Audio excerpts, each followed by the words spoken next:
আমি যদি একটু খেয়াল করি তাহলে এগুলা আপনার আমাদের দেশে হাইসারাক বলে সবাই চিনে। সো এই শাকগুলো এখানে কিন্তু কেউ চাষ করে নাই।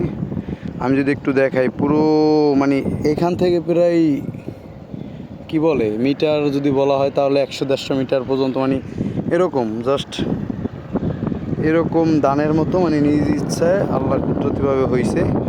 সো এটা একটা বিলের মাঝখানে হয়েছে, হয়তো অনেকে জানে না সেজন্য এদিকে আসে না।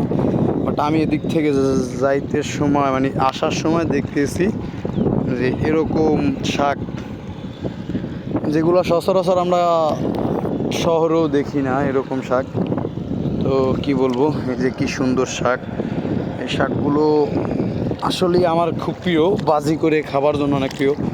বাট দুর্ভাগ্য আমি এখন আসছি এখান দিয়ে বাসায় যাওয়ার উদ্দেশ্যে, বাট এখানে আমি শাক তুলতে আসিনি, যার কারণে দেখে হয়তো বা লাভ হবে না এই আর কি। জাস্ট ভালো লাগলো যে অনেকটা ক্ষেত জুড়ে এরকম